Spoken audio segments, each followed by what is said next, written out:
Good morning, good evening, good afternoon, wherever you are watching from. Welcome to the Miss Best Reviews channel, y'all. We are here with James from the Watch About the Reviews channel. Good morning, James, or good Good afternoon. morning. Yeah, it's afternoon here. Good afternoon, everybody. Thank you for being here. Like, comment, and subscribe. Please do, please do, please do, beautiful people. I do have the link to James's channel in the description of this video, so please see to it that you get to his channel. I will also in a few minutes be putting it into the chat because I always forget, but I think AB is here to help me out. Shout out to the moderators, y'all. Shout out, shout out, shout out. But yes, to the replay gang, shout out to y'all. I appreciate y'all for watching as well, even if we're no longer live. Y'all really do be helping us. Shout out to y'all. Let us know who your MVP is, who the biggest red flag was, all of your feelings, emotional outbursts that you may have from these 3 episodes. What's poppin', AB? Good morning. Or is it morning for AB? I think it's still morning for AB. Good morning to you. Good morning to you. Yes, please like the video, share the video, subscribe to both channels. You can also hype my video. I am newly monetized, so I do appreciate that. All of the couples are showing red flags. Yeah, I think we could definitely agree to that. But we're here to go over 3 episodes. This is what Peacock did, which is absolutely insane. But it is what it is. We have 3 episodes. They all had super long titles. We're going to be reviewing episodes 4 through 6. Episode 4 was From I Do to Island Views. Episode 5 will be Swim Socks and Love on the Rocks. And episode 6 was New Home Keys and Jet Skis. My goodness. I don't know why these were such long titles, but Right. AB beat me to it. Okay, thank you. Thank you, AB. Thank you. You are a good moderator. My God, you really are a good moderator. Thank you, thank you, thank you. Y'all, this was a lot. I'm just gonna discuss all 3 episodes in one. For those wondering why I'm doing that, Peacock dropped 3 episodes at once. I kind of understand why. After watching all of the episodes, I would have been annoyed on the cliffhanger. We would have been dragging it out. So let's just discuss it all, right? I like them all too. My husband watched with me a little bit. These couples are entertaining, to say the least. They are all red flags, so I definitely agree with that. We are going to go over, you guys, this in the format that I do love after lockup. For those who are new to the channel, the way that I do things when it comes to these couple shows that are everywhere, I just take all the focal points. Okay, I'm like the Cliff Notes of this show, should we call it that. But before I get into the show, I do want to thank everybody. I did hit 900 subscribers. I am at 901. I try not to acknowledge it until I'm over that hump, if that makes sense. If I have 800, I'll come and acknowledge it at 805 because I'd be paranoid. But thank you to everybody who is subscribing. Shout out to all of y'all, Thug Life. I just appreciate it. So I'm going to say thank you on as many of these lives and contents as I can, because sometimes I feel like I post it but no one sees. But I do want those to know who watch, you are appreciated. I'm touched because I'm just a little bit ghetto, not the most professional. So it's nice that people care about Amina's little old opinion, aka Mrs. Best. So thank you to all of you guys. I am working on creating a format for channel memberships. I want to do my memberships not to where y'all have to pay. It will always be free on YouTube. I just feel like we shouldn't have to be, paying more money. That's annoying. But I'm trying to format it to where those who are members will get exclusive content, if that makes sense, things that I wouldn't normally post, maybe pop culture, things like that. So I appreciate y'all. I love y'all. What Young Miami say? I see y'all and I feel y'all. I appreciate everybody. But let's get into the show. Oh, Nikki has been redeemed. She got the worst luck of the draw from these experts that I have ever seen. On any relationship show. Nikki got played. And y'all experts ought to be ashamed of yourselves. Because I saw what y'all were trying to do episode 1. I wish I could have been on the last live with Mrs. Best. But I saw what y'all were doing. And It's given they had trouble matching Sean. yes. And so they picked whichever woman was like, I can get past aesthetics, but you got to have a lot of But the game. thing about it is that she had very strict criteria. So if someone has a very strict criteria for who they date, I'm not going to believe they are a sapiosexual. I am sorry. If you have a very strict criteria on what you need in someone, I'm not going to believe the next thing that is going to be put on you is that you're a sapiosexual like they tried to do.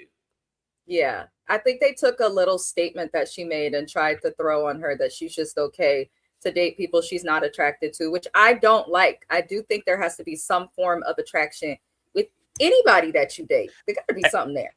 At least a baseline attraction, like at least something. Like it could be small, it could be huge, it has to have a just a base level. Like you cannot be with someone and say that you're not physically attracted to them. That's not how our bodies work. And we can't do like Kimmy from Love and Marriage Huntsville, y'all. Baseline attraction does not count as you being attracted when your man's in uniform and lifting things. Okay? We Right. find something else. I'm gonna use James's example. He loves a dimple, something like that. That would make sense. But Yes. Kimmy just don't. AB says another channel I watched pointed out something interesting. Did you notice how the expert said that about the average income, blah blah, but he big up the men who made a lot of money. I think that the experts, well, in general, that's a good thing. That I don't know who these creators are, but please forward them my way. AB, you already know what to do. But that is a good point. I feel like with women in general, if a man makes a lot of money and is extremely busy, and is not willing to like change their stuff about his life, I feel like people are like, okay, he's doing what, you know, the man traditionally in America should be, which is the money maker, all of these good things. But then if a woman does it, it's, oh, she might be difficult. She's going to struggle to submit. She's too picky. And it's very obnoxious. I don't see what's wrong with it. Nikki makes a lot of money, but I can also see that she's down to earth as we get to know her more. I don't like how they did this lady at all, but we're going to get to them. What's poppin', Alicia? Good afternoon or good evening. Y'all know it's the morning time. It's 9 a.m. here in California. That's why I'm still low-key waking up. Please tap into Alicia's channel. She does TV reviews on this channel that you see here, but she also runs the Black Girls Den podcast. She just had an author and professor on there. I really appreciate YouTubers, especially Black YouTubers, that take the opportunity to use their platform to show the intelligence and the excellence that comes in our minds and what we can do. She does that. Please tap in. Black Girls Den podcast is in the link. Lord, I can't talk. The link to Miss Alicia's channel, Black Girls Den podcast, as well as Alicia TV that you see here on the screen, is in the description of this video. Come on, Amina. I cannot talk. I don't know what's wrong with me. I'm still waking up, y'all. You are caught up. I should have been here yesterday. It took me a minute. I called James like, I can't do it. I'm still watching. Oh, she asked for a man over 6 foot. Notice how most of the men were over 6 foot. But no, poor Nikki. Listen, to be fair, most men are, I believe they said like the average height per man is somewhere between like 5'7" to 5'9". There's only like 3% of men on the planet who are over 6 feet tall. Right.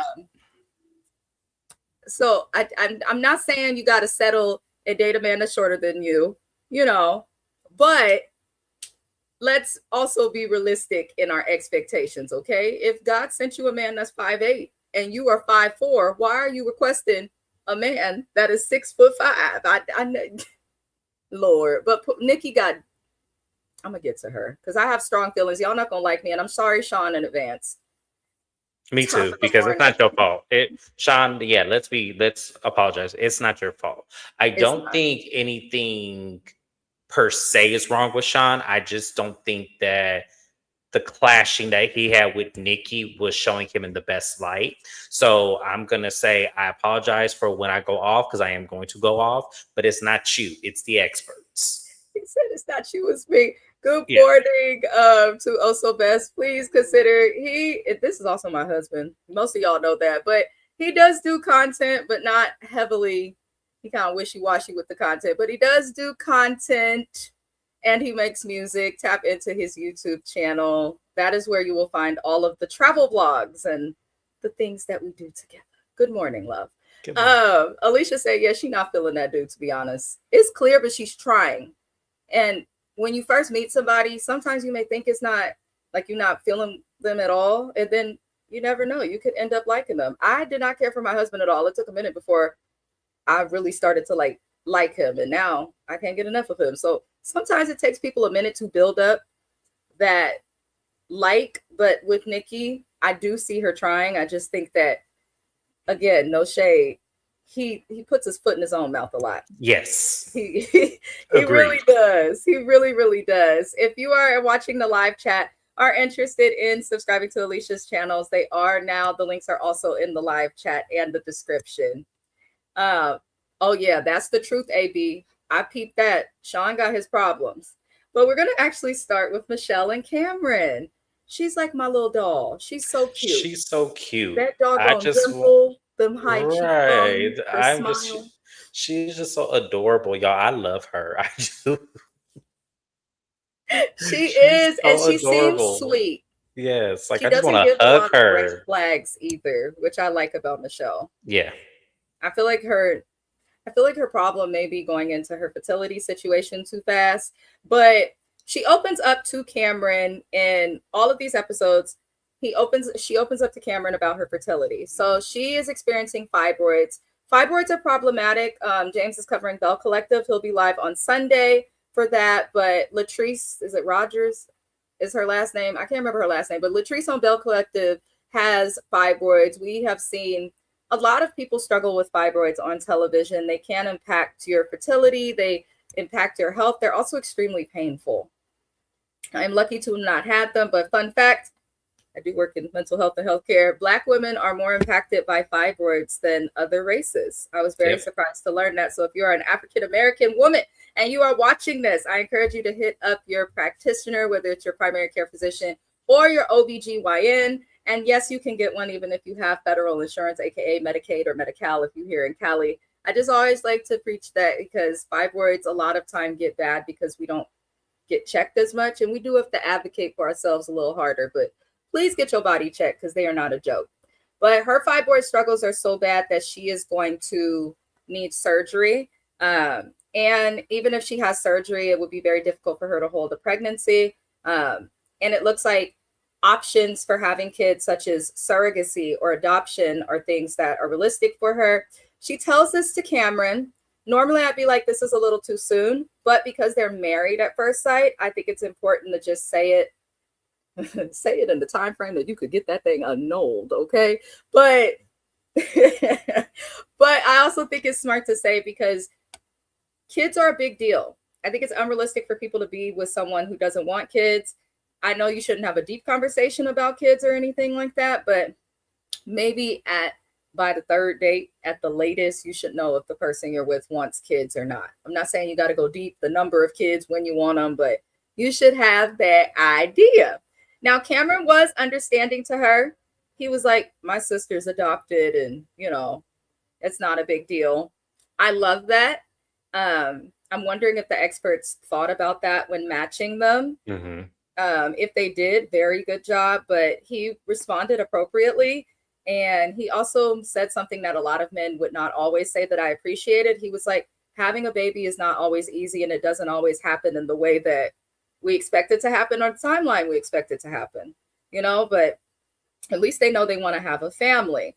Now, they do finally kiss. And then they also discuss some things that are interesting. Okay, the baby conversation was pretty normal. Now, I thought this was Married at First Sight, Seattle.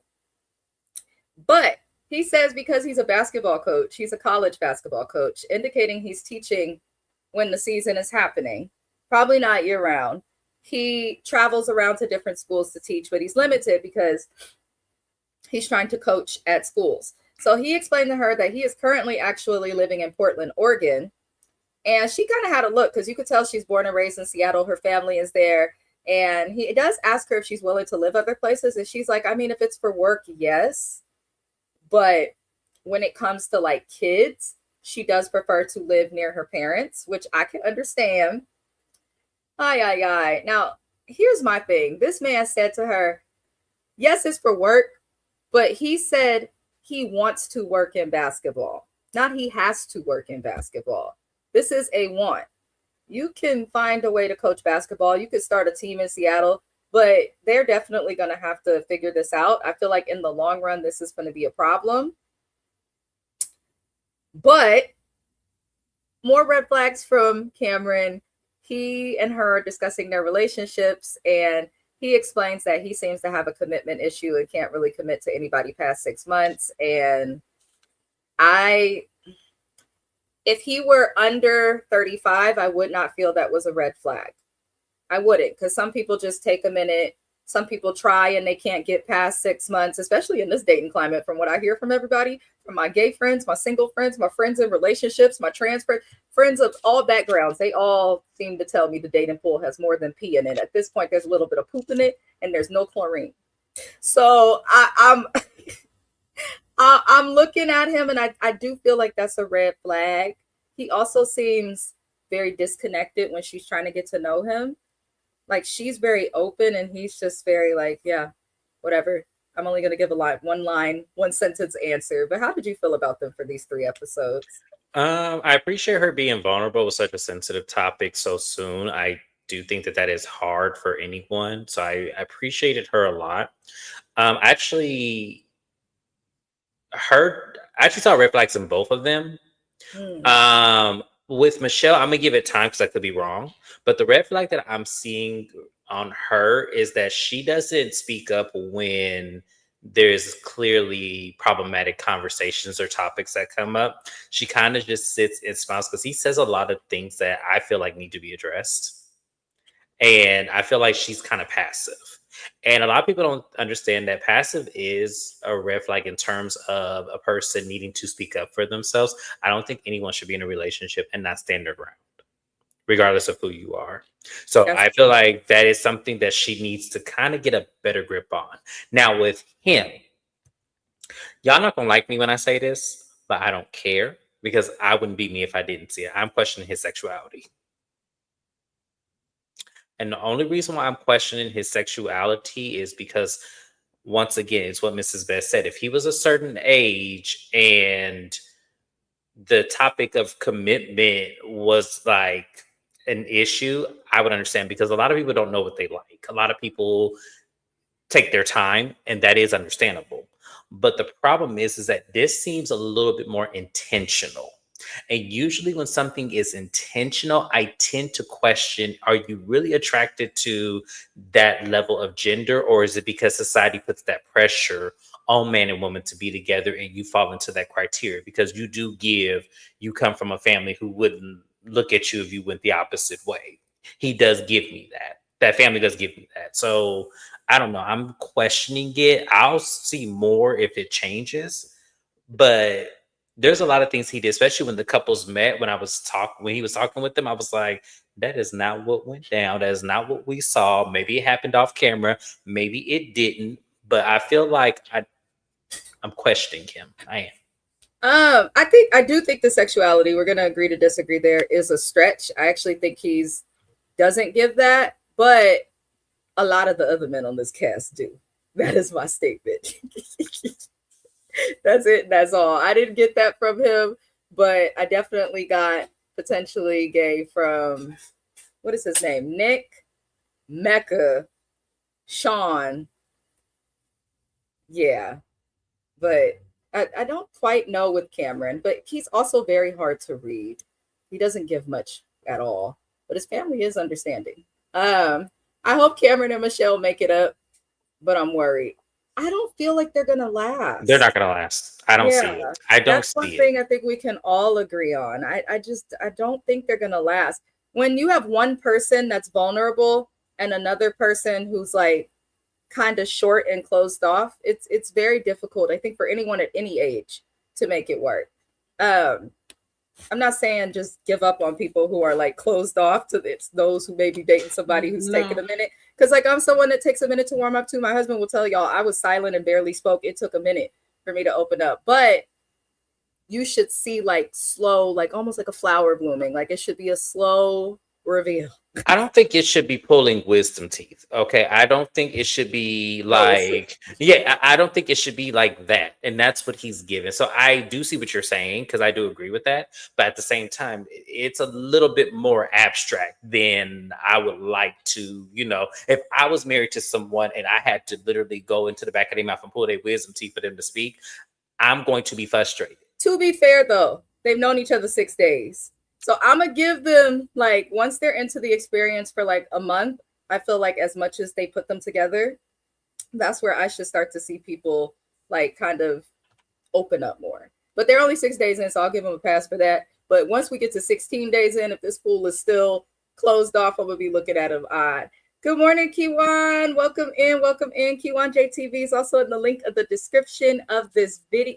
Did I say it right? Her link is in. You said it right. Find her link. Okay. I'm still waking up. I'm tired. I have Mr. Best Bakery coffee in the background. I'm fighting for my life.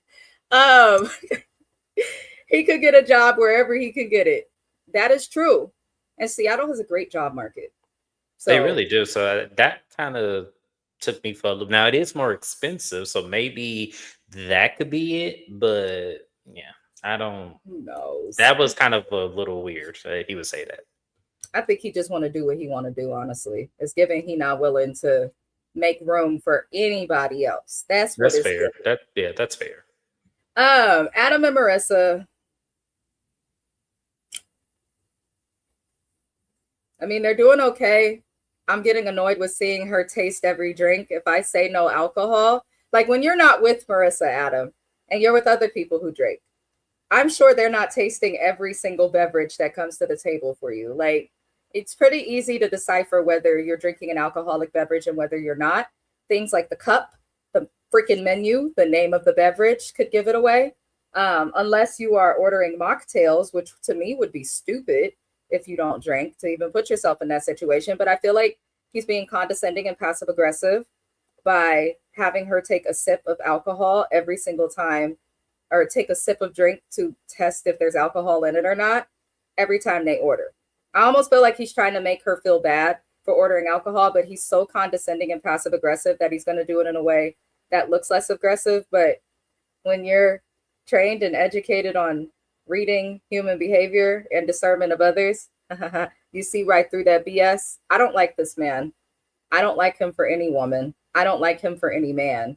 I think he needs to work on himself. You could tell that when he looks in the mirror, he'd probably be like, I'm just so fine. I just want to touch myself. I'm God's gift to the planet. Like, I just don't like people like this, materialistic people. When we met Adam, every little thing he told us, I'm diligent. I'm self-disciplined. I do Eagle Scouts. I play piano. I can get women with no problem. I know I'm attractive. I know I'm tall. I've got money. Okay. Good for you. Hasn't worked out. So then I'm looking at him doing this with the drinks and I'm like, not much happened with him, but I've really just had to get that off my chest because he irks me. They are making out and doing all this stuff. I don't trust this couple together. Everybody at one point in the episodes was hanging out. All the couples have got the opportunity to meet each other and they go swimming and everyone's swimming. And Adam says he has to put on his swim socks. I don't know if swim socks are a thing or not. I really don't care. But as somebody who is from and lives in a state where people are surfing and swimming and doing water sports and activities year round, most of the people who are into it are just into it. They're not bragging about it. They're not making a big thing. Now, if you notice when he brought up them swim socks, everyone was mingling and no one was paying attention to him. So I think that he did that crap with them socks just to get attention from others. And I could be reaching and I could be wrong, but I feel like he did that to get everything back on him. Classic narcissist, I'm just saying. I don't like Adam very much, and it's just not going to happen. I just feel like he always wants attention on himself. But he goes on a date with Marissa in the 3rd episode, and they're having a talk. It was an odd date because they're talking and things are going okay. But then he asked her, if you had to send home any couple, who would you send home? And she demonstrated that she is not a messy queen and said, I would hate to do that to anybody. But you know, in his mind, she just probably bad because she drank, and he thinking she's going to play into the mess, but she's aware that there's a camera right in front of her face and probably doesn't have narcissistic sociopathic tendencies, thinking that she could manipulate others into not seeing what we saw him do in this scene. So she doesn't answer the question, but she was smart and turned it back around on him. And this fool, like a true bitch, saying what I'm saying, because real men don't act like this, heterosexual or gay. This was a bitch-like move. Oh, I think my boy Devin, who he's closest to in the house, which kind of bothered me. You're closest to Devin of everybody in the group. And then you throw him under the bus and say that you think your boy is not going to make it with Caitlyn, told her about all the complaints that he had about it, and then said, yeah, they're cooked. First of all, you're 30-something years old. That's a term of Gen Z. What are we doing? Secondly, you're talking about they're cooked because your situation's so perfect. You've been married at first sight. You've known your wife as long as he's known his wife, which is only 6 days. We can't even sing the Toni Braxton song because it ain't been a full 7. But you sitting up here trying to inference and wonder who else is going to break up, not realizing that you're so concerned with yourself that Marissa has slowly, like each episode, been looking a little more and more like, huh? What? She also was not impressed with his jet ski. I mean, she rode on it screaming. I know all the neighbors on that lake was agitated because she was screaming on that jet ski. But she had a problem with the axes in the wall and the shed. And she looked at his house and it's basically a bachelor pad. And he's so focused on other couples and talking about other people that you don't even see that she was not impressed with your house. Not even a little bit, sir. Not even a little bit. He irks my soul. He absolutely irks my soul. But how did you feel about it, James? Let me say this because I challenge anybody who's friends with him if the friendship is actually genuine. Because he seems like the person that seeks out less than people in his mind and always tries to one up them. He gives me that type of energy. And Marissa, that's going to apply to you too at some point in time as the relationship gets, further down the line. I'm sure we'll see it on camera, but that's going to apply to you at some point. And I don't want you to be surprised by it because that's just who he is. But you need to learn how to maneuver around it is what's going to be best for you because I see that happening. I actually think out of anybody, they're actually going to stay together because they're both very vain, just in completely different ways. I can agree. I actually could see she it. seems, I also feel like the opposites attract, and he doesn't drink and seems a little calmer. Like his idea of going out is jet skiing and probably kicking it at the house with his boys because he got a whole bachelor pad, the outhouse, all of that.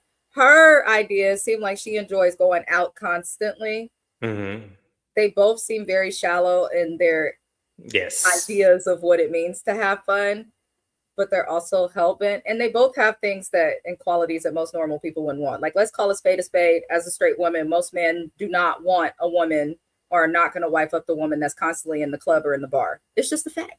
It's just the facts, y'all. That's why most of us do it in our 20s. And then vice versa, a woman's not going to always want a guy that's like with the bros or I have to do this and that.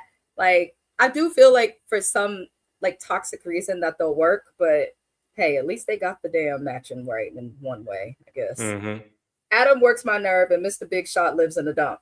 It does look like something like when me and my cousins would run around the Ninth Ward in the summertime and we just be building huts and finding stuff thrown out and creating stuff. Like it gives that.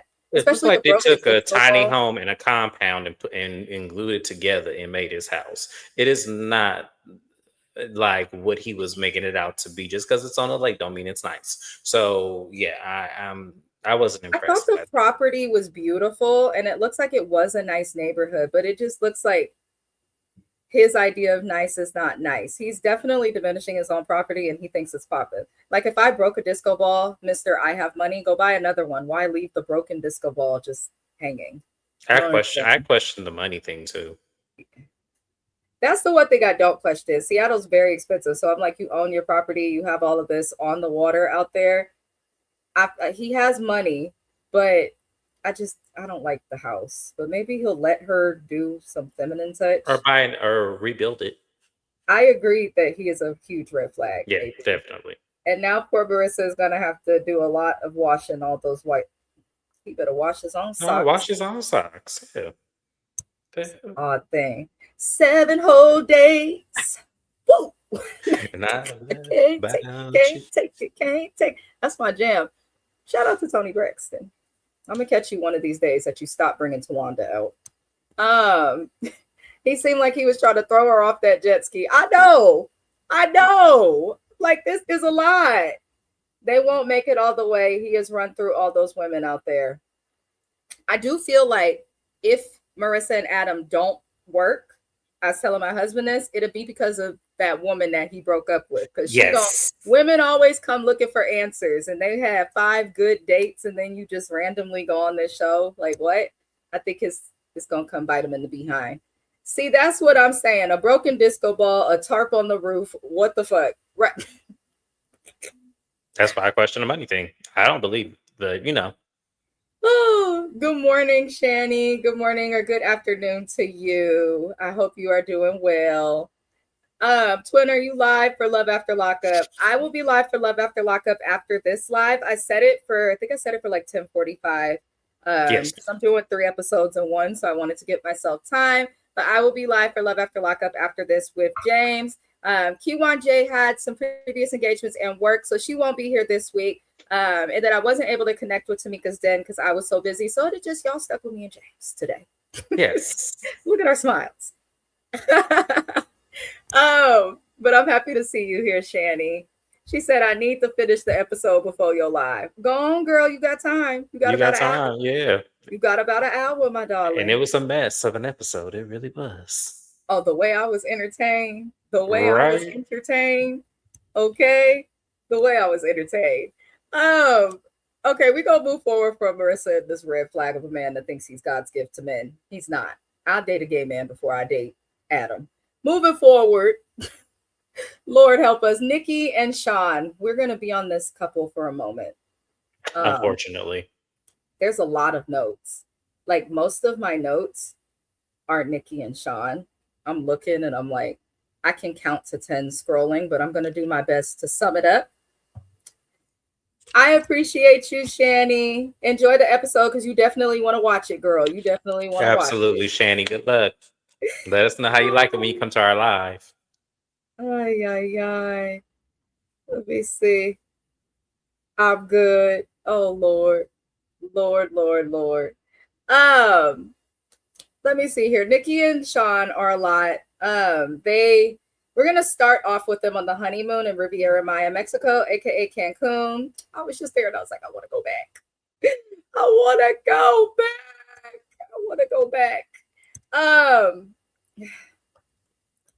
He keeps asking for kisses. And I do not understand why he keeps asking for kisses. Now, if I have to ask for a kiss, I feel like it's weird. Like, even in the beginning stages, like, I don't know how to word this.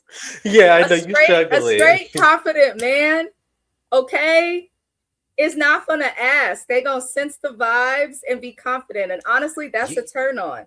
You're gonna make your move. You're gonna be like, okay, I think this is it. Like, the mood is right. I think this is it. I'm just gonna go in. The worst she could do is either turn her face and you're gonna get a cheek, or she gonna be like, what you doing? That's all she gonna do. And I get we don't want to get that rejection, but you just seem, it just is so unattractive.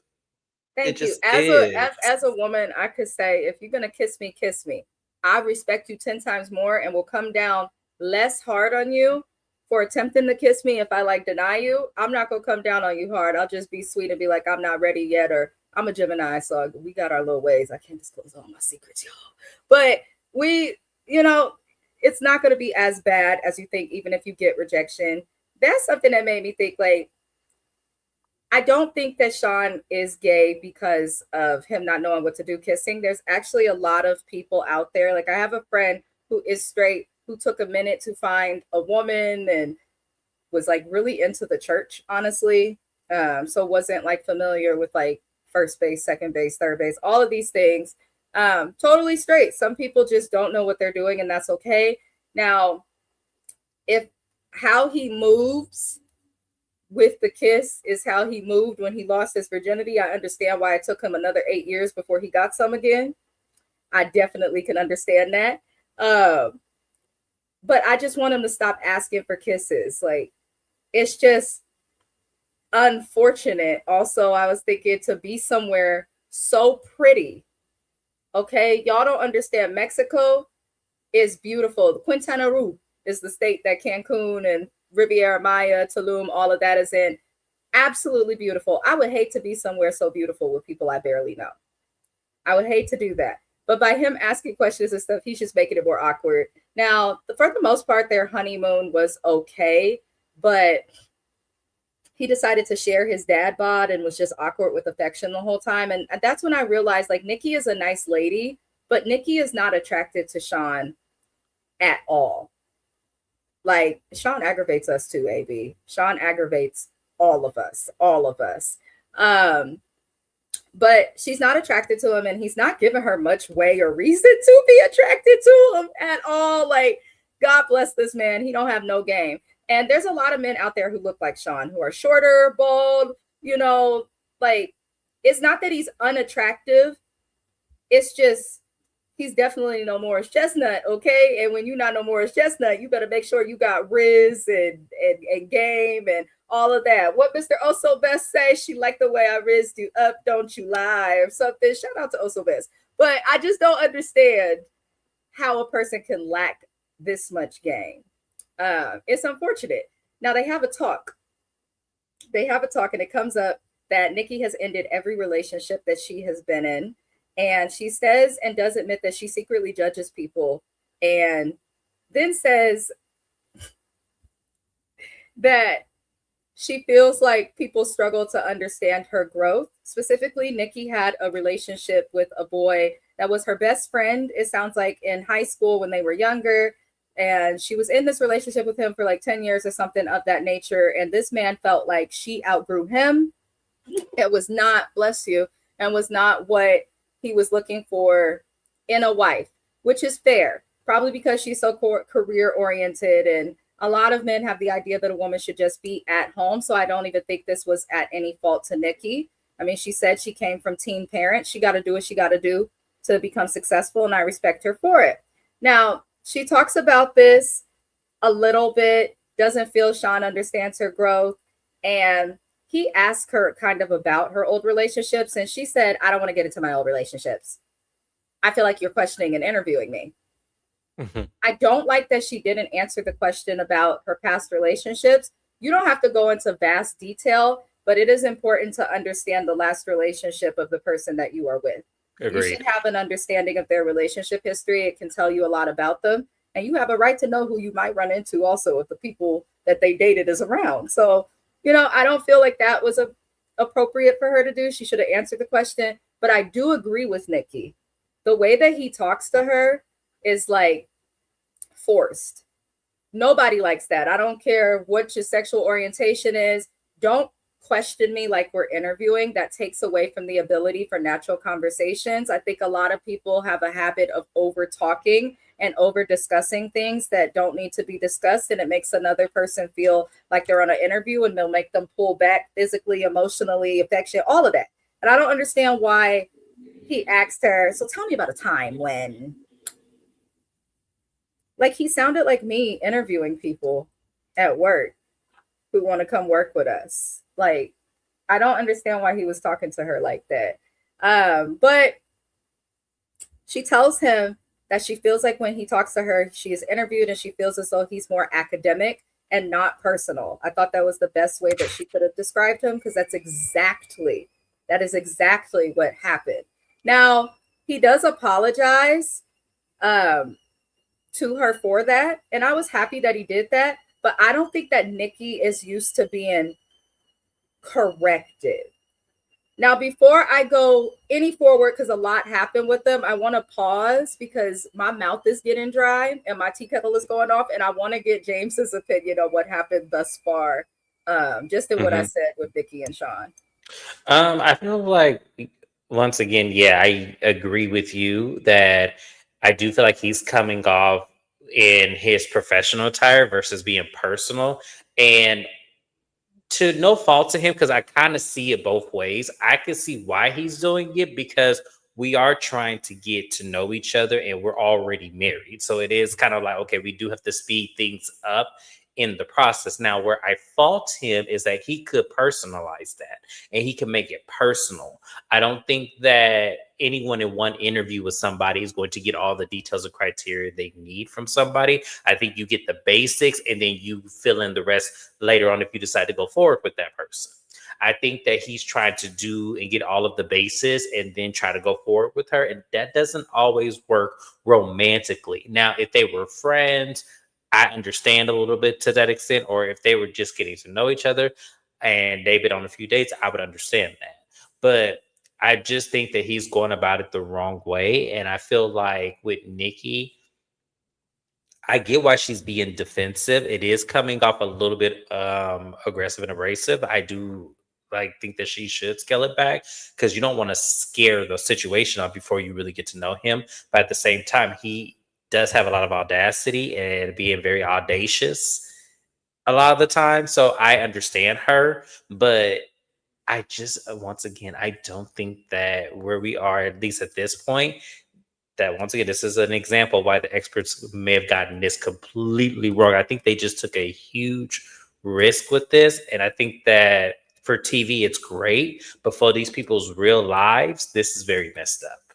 And we have even more to discuss and to talk about. So, y'all, this is not going to be great on them. I agree. I can hear you. I'm sorry I had to. No, I know. Yeah, I needed some coffee. Okay. That's just what it was. So I needed to make some coffee. My apologies, y'all. I told y'all I'm just waking up. I haven't done anything. But I'm back. But I definitely agree with you. I missed comments. Oops. Shani said, there's a man on this show that keep asking for kisses. Is he the male version of the slam pig Katie from 90 Day Fiance? That's my friend, y'all. I don't care. Shani becoming one of my good friends. Okay? Because all I want to do is laugh with people. That's all.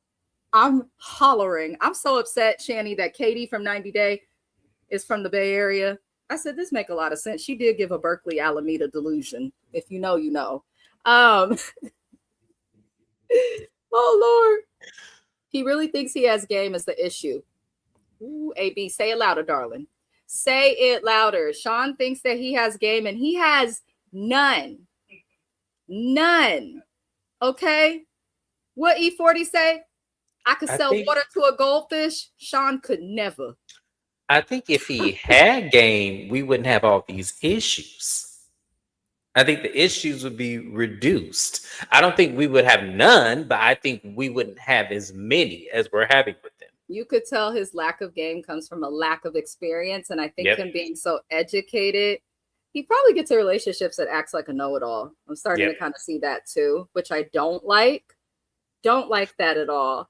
I was surprised she was with a man for 10 years before. I wasn't surprised by that at all. I actually was surprised that there was a more life experience, actually. Yeah, I agree with that because she's 46. Yeah. So I would have expected her to have like something more in terms of significant relationships. Go ahead, Twitter, get you some libation. I know. Caffeine, I try to get away from it. They tell me not to have it for my thyroid and some other stuff, but I don't have caffeine. I'm evil.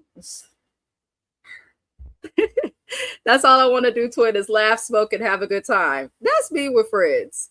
I'm very simple. I went to James's house, didn't do really much. I'm very simple. We could sit around, we could watch something, and we can eat. Well, I couldn't do much. I was on crutches. Still, even if you weren't, I wouldn't have wanted to do much more. What were we? We weren't going to be throwing dollars in the strip club. So all I could do was eat, and drive them around. That's all I could do, y'all. When she came to see me, I literally was in my last month of crutches. To be honest, we just wanted to like. Sometimes me and Mr. Best just like to get out of California, living in the Bay, and I live literally like I could see San Francisco from my house. It's a lot of people. Sometimes I'd like to just get the hell away. I don't care where it is. I don't care where it is. I'll visit a friend in Mississippi. I'll go visit James, wherever he's at. As long as I can get the hell out the Bay Area, sometimes I'm okay. I'm okay. Now, Nikki and Sean there's still more to their mess. There's a video diary, and Nikki mentions that she wants to build a friendship first, and she wants to wait a month before they are intimate and, get to know each other. I respect that.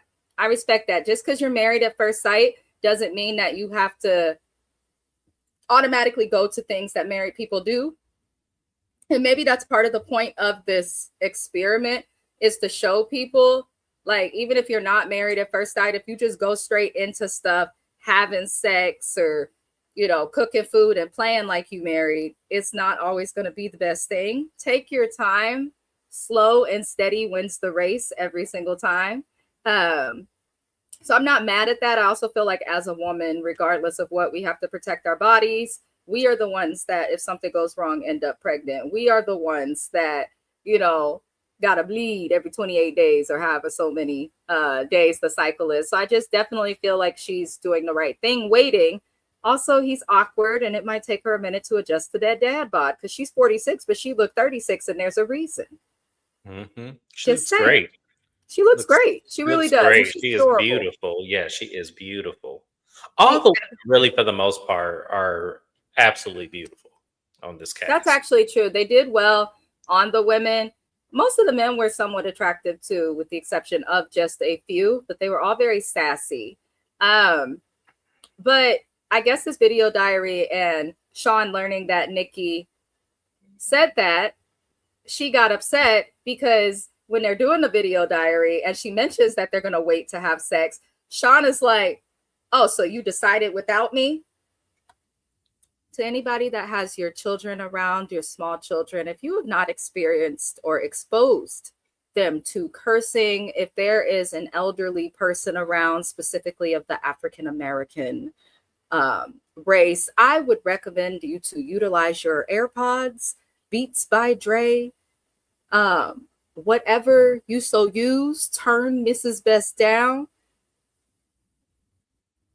because this motherfucker got a lot of goddamn nerve to say to anybody, oh, so you made a decision about what you're doing with your body without me? Yeah, bitch, I did. As a matter of fact, I did. Absolutely, Sean.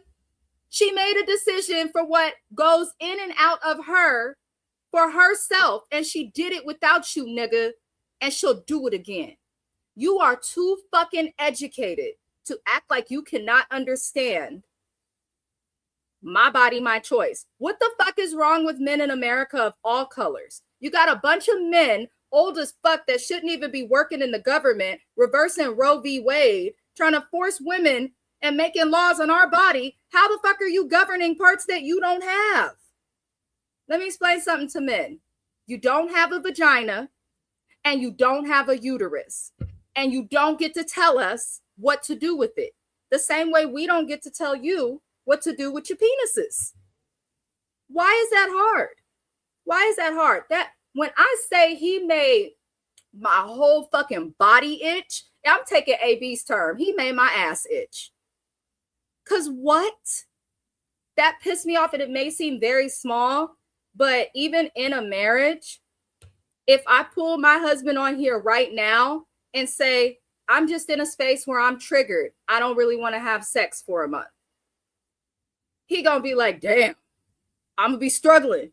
You be looking good, but he's not gonna fuck me for a month. I promise you. Like, that doesn't make any sense for him to do that. And it just deeply offended me. So I don't understand what your problem is, Sean, but the fact that you got upset at her for that is crazy. I just agree with Nikki that he runs a little hot, and then he tries to correct himself. He does this course correct that is really just a strategy that they teach everybody who goes to college and finishes, especially at the graduate level. Okay. And he flips it. He flips it and says, Well, it wasn't about sex, but more so how we communicate.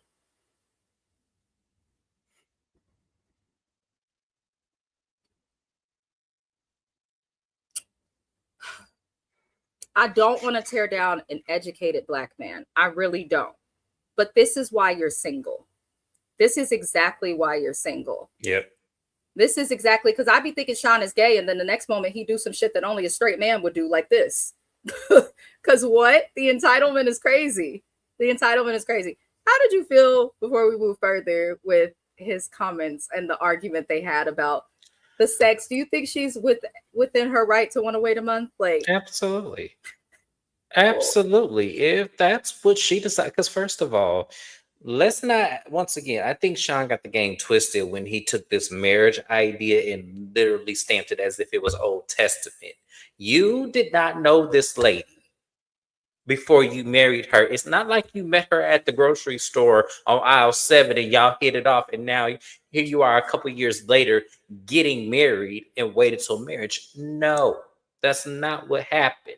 You literally were matched with this lady. Y'all decided to get legally married. Y'all are trying to live together, and she is trying to find some base level attraction to your ass because it ain't obvious to her what she could be attracted to. So she is trying. But for you to sit up there and demean and diminish her as if this is the fucking 40s is absolutely crazy. Absolutely crazy. I was disgusted, and I'm a man. I was disgusted because I was like, well, damn. Like, wow, why? sir. Why? Like, why would you think this was okay? And you know what's crazy? The craziest part about Sean is he doesn't do well at all when it comes to having to be accountable, which we're going to get to in a moment, but he do not do well at all with that.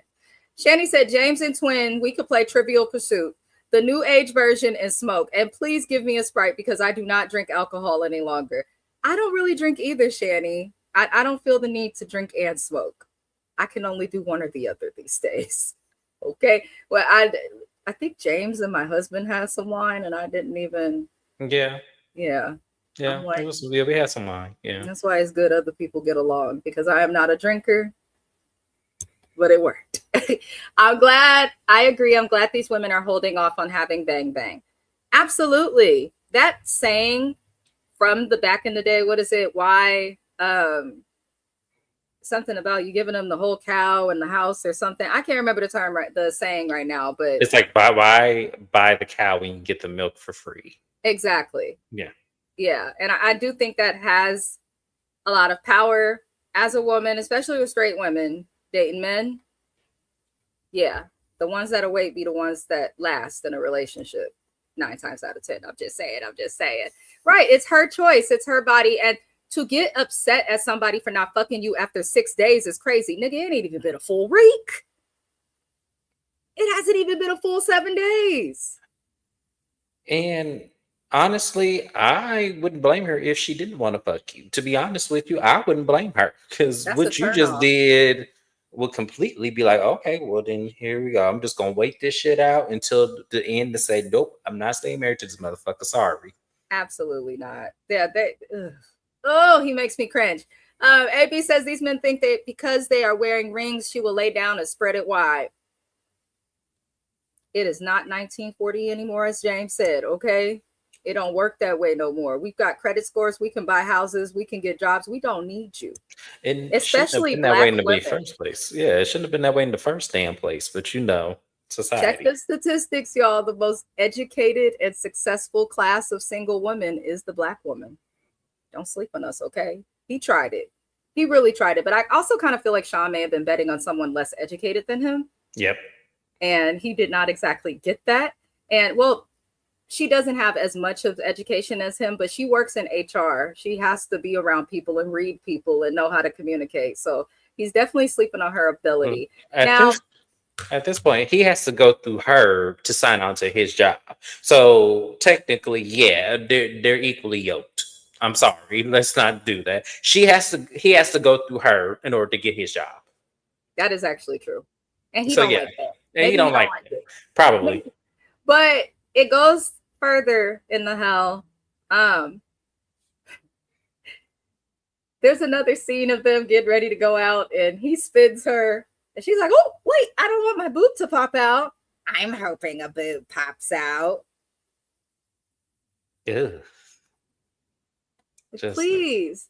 That's how this is exactly what you do to get a woman to not sleep with you. That is all. Now they have a meal and he's asking more questions to her. He's interviewing her. Like, is this how y'all date when you're on a date? So tell me about yourself. I can understand that. But once someone tells you about themselves, maybe you'd be like, oh, wow, that's interesting. So I, do this or whatever and keep the conversation going. He's like, oh, okay. And what are your expectations when it comes to, it's like weird because she's the HR person, but he's interviewing her as if it's HR with the hopes of getting into her pants, which makes zero sense. But he asked about friendship, and Nikki explains that friendship is important to her. And this is where we learn about that boyfriend. Later on, they have a further talk, and he asks Nikki, he says, so what do your needs consist of outside of the physical, outside of sex? And instead of answering the question, she asked him a question, which did annoy me. I noticed that Nikki does this. If she doesn't like the question or doesn't want to answer it, she's just going to ask the same thing back onto you. But he answers it. And I feel like she might have done that because he was looking for a way to say what his needs are outside of sex. And honestly, I don't think there's an easy way to do this. And I think anybody discussing this is probably already into some shit that's fucked up. We should know needs. It doesn't need to be a formal conversation. That's where you learn each other's needs. But by having that formal conversation, you're literally stopping the potential for your needs to get met, because the moment you make it formal, the moment you make it unnatural and stop what you're looking for. Yep. So I don't think that they see that they're kind of in their own way with like questioning each other, but more so Sean is at fault for that. But he answers. He says he likes his bald head rubbed. He like his back rubbed and scratched. He like his feet rubbed on. And he said that he likes when his partner initiates affection with him. Let me tell you something. There's not a Negro on the planet that's interested in dating me. I could take this weave out and just have the fro uncombed looking like the game on the latest verses. Okay? And I promise you right fucking now that as a woman, you better pull out my chair and initiate some shit before I do it with you. And you better do it with some game and some riz, and you better not ask me, can I kiss you? I just want to uppercut him the way that the Undertaker used to. And I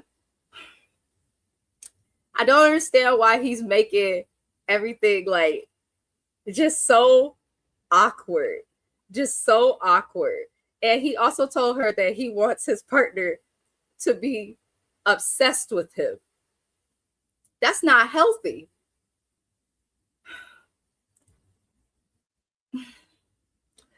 I'm trying to be nice because I'm seeing Kiwan's comment. Kiwan said, why are y'all turning these people every which way but loose? I'm trying my best. I'm doing the best I can with what I got. Okay? Listen, Kiwan, if we want to be real, we need to get mad at the experts because this is their fault. I don't know what they saw in Sean that made them feel like, okay, we just got to find him somebody. And then y'all gonna turn him loose on this very put together, statuesque lady who had very high standards her damn self when it came to finding a man, but willing to lower them, had to lower them in order for her to get her fair shot of an experience. I think that once again, y'all experts in production and casting, y'all are fucked up for this. They are. Instead of telling this lady, I'm sorry, we can't find you somebody, maybe next season, y'all gonna sit up there and put her with this man. If I were, I'd be suing the network. Sean better hope he get that higher job he ain't got yet. And does he realize you're on camera and being recorded? And I'll keep saying they did my girl Nikki dirty. Justice for Nikki. Yeah. Okay? Justice for Nikki. They really did dog her out with this. That's a little weird. Like, I feel like my spouse is extremely affectionate. When we're out in public, there's hand holding and kisses and all this extra stuff. It's more so him than me. I'm not the most affectionate person, but it's not obsession. Like the words that Sean uses just also tell us how inexperienced he is when it comes to dating, which to be fair, he did admit. Now, Nikki explains to Sean that she is not sexually attracted to him. And that's why it's taking time, because she's seeing that this man, on top of having no game, can't take a hint. Okay. He can't take a hint to save his life. I feel like she's hinted and made it very clear that she's not there with him yet in attraction. When she turned around and commented on the beautiful audience versus the husband that was before her, that told us all that we needed to know really at that wedding. Now, he was not happy. He acts surprised at the fact that this lady was not sexually attracted to him. I'm like, ding dong. How are you surprised that she is not attracted to you? She doesn't want to kiss you. She's asking you to stop trying so hard. She didn't want to sleep in the bed with you. She asks you to keep your clothes on. She comments on the dad bod often. She's not fucking attracted to you, bro. She's not. And you have not done anything to try and like change that or win her over or woo her. And I don't know if you know, in a heterosexual relationship, Sean, that's kind of your job to do as the man. But he is not doing any of that. Instead, he responded saying, well, if you're not sexually attracted to me, then that means all of our kisses meant nothing. Is a kiss supposed to mean I'm about to drop it low and spread it wide? I mean, huh? What do you expect? I mean, if James kisses somebody, and it's not even with tongue, with a peck, that means he ready to drop his drawers and get busy. I mean, it's not like if you kiss her, she gonna get pregnant. It's not like she. I mean, what does he think? I don't understand. Yeah, he's inexperienced, y'all. And that's such a shame. It's such a shame because it's like, sir, do you realize what you're saying right now? I went into the wrong field. I should have helped people like him and been some sort of a matchmaker for the lames, because that's what he's giving. Lame. I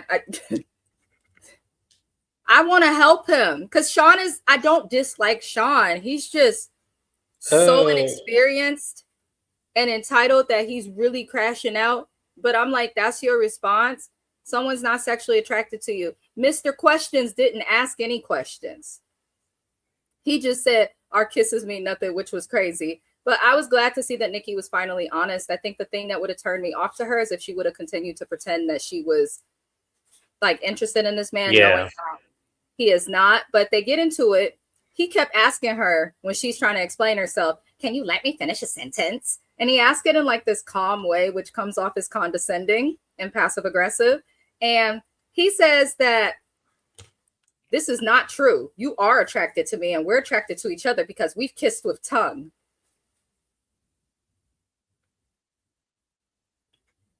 Sir, have you watched shows like The Jersey Shore where girls get drunk and kiss each other with tongue?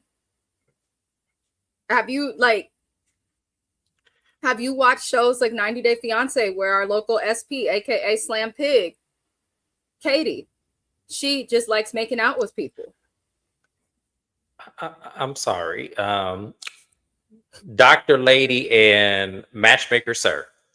Because I don't remember y'all names off the top of my head, but that's okay.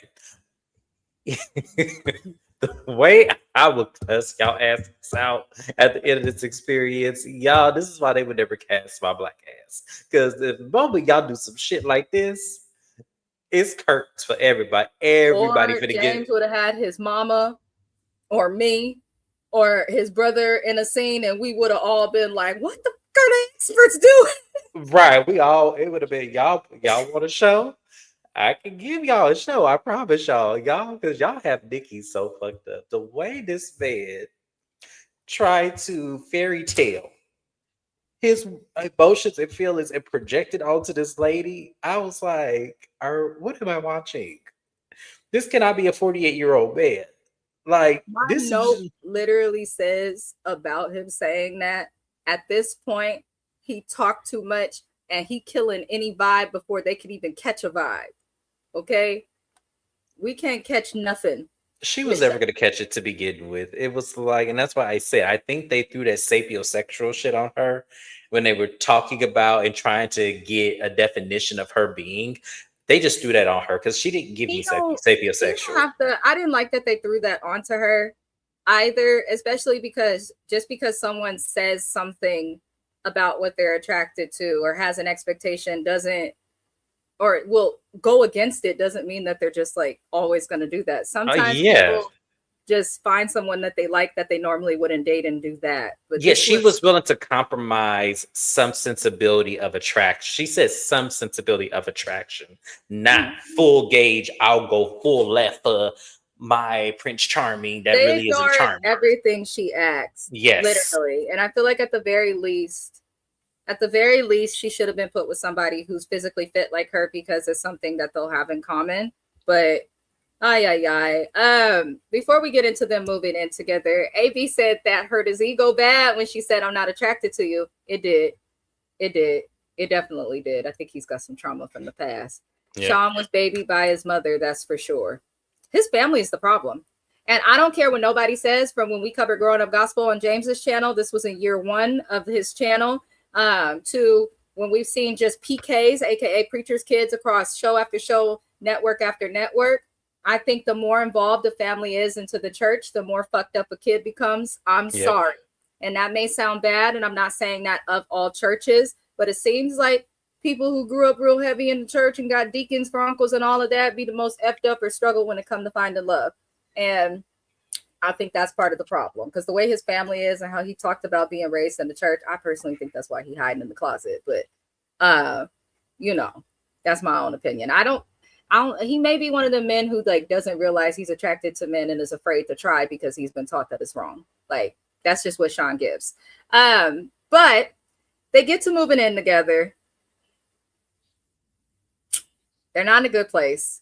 Now, we learned that some shit went down at the airport because they were having a good time at the airport. We saw them drinking and him posing. Like, his mannerisms just don't give straight. I'm sorry. How he was holding the camera. They're having a drink. The way I would have ran to the counter at the airport, switch my flight. The way I would have ran. But she was playing along. They were having a good time at the airport. They resolved the issues that they had traveling. But the problem is... The problem is, I guess while they were drinking, he made like a comment that was condescending that he probably didn't mean no harm by, like kind of comparing personality, like, I'm more grounded, you give crazy. And it sounds like Nikki questioned why he felt like she gave crazy. And when she did this, it sounds like she stood up. This petite woman who is not that tall stood up. And according to Sean and Nikki, because they did both tell the same story, which tells me at least they both tell the truth, which I appreciated. But apparently he felt threatened because she stood up and they got into it at the airport. She got fed up and walked off. Now, me and Mr. Best paid attention to something, because y'all were in the airport having a drink. You do that once you've cleared TSA, pre-check, all of that, and you're waiting to board your flight.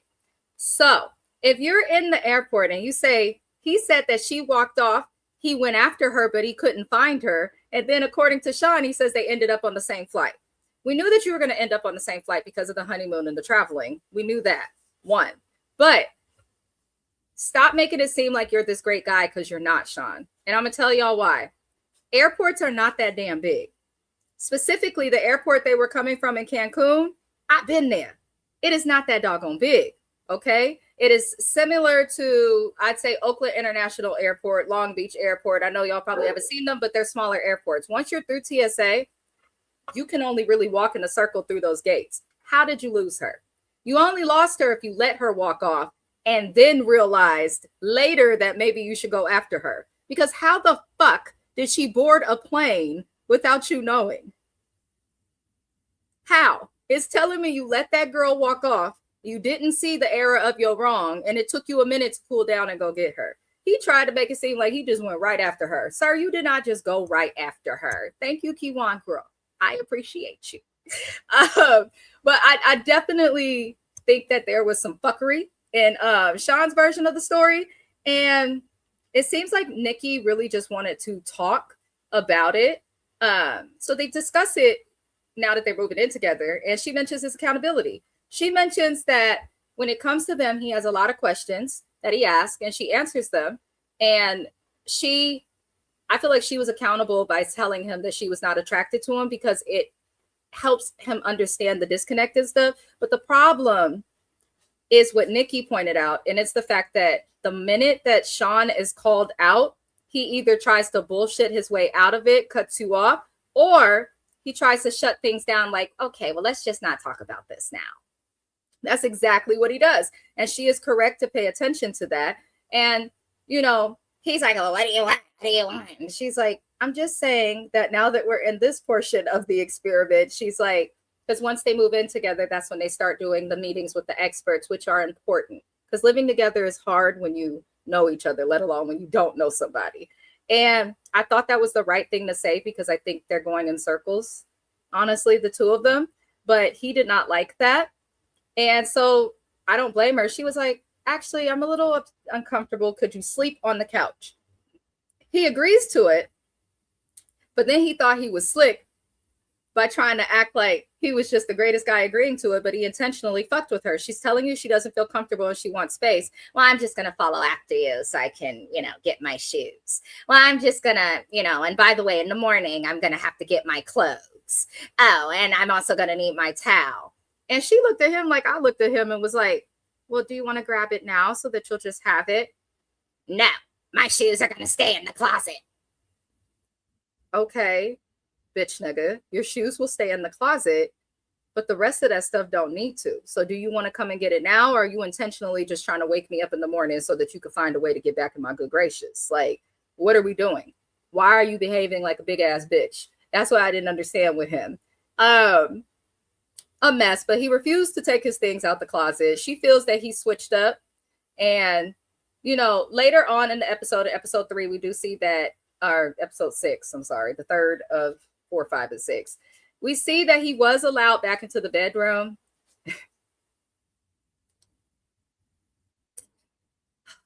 Okay, God, I'm doing the best I can. All right, please don't cancel me, you guys. Y'all know I don't mean no harm. Please do not cancel me. Everybody has their nighttime routines. I personally am a person that will never get in my bed. I won't even sit on my bed if I have on clothes that I have worn outside of my apartment. Okay? Let alone clothes from outside, travel. Now they're getting ready. Nikki is brushing and flossing and addressing her hair. She takes a full shower. A full shower.